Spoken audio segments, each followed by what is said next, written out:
Welcome to Edutech software of tech BPO pro. আজকের ভিডিওতে আমরা দেখব কিভাবে ক্লাস টিচার তাদের প্রোফাইল আপডেট করতে পারবে। এর জন্য সর্বপ্রথম সবার প্রোফাইলে লগ ইন করবে। তারপর মাই অ্যাকাউন্ট নামে যে মডিউল আছে এখানে ক্লিক করবে। এখানে আসার পর এডিট অ্যান্ড আপডেট যে প্রোফাইল যে মেনু আছে এখানে ক্লিক করবে।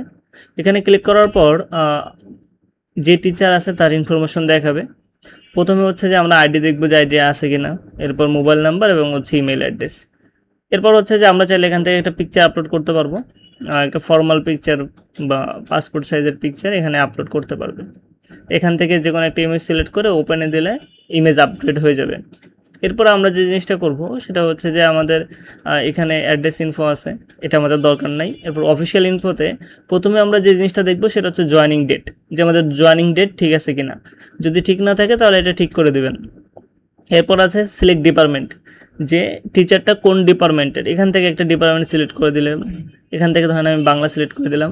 এরপর হচ্ছে যে ডেজিগনেশনে কী আছে, লেকচারার নাকি অ্যাসিস্ট্যান্ট প্রফেসর। এখানে যে জয়েনিং ডেটটা দেওয়া আছে এটা দেওয়ার দরকার নেই। এরপর হচ্ছে যে এখান থেকে স্পেশালাইজেশন বা হচ্ছে যে ডিগ্রি কোনটা দেওয়া আছে সেটা আমরা দিতে পারি। এখানে একটা এক্সাম্পল দেওয়া আছে।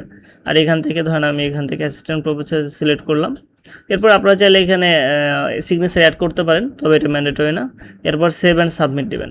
সেভ অ্যান্ড সাবমিট দিলে প্রোফাইল আপডেট হয়ে যাবে। এখান থেকে সেভ অ্যান্ড সাবমিটে এসে এই যে এমপ্লয়ি ইনফরমেশন আপডেট সাকসেসফুল দেখাচ্ছে, তার মানে আমার প্রোফাইলটা আপডেট কমপ্লিট হয়েছে।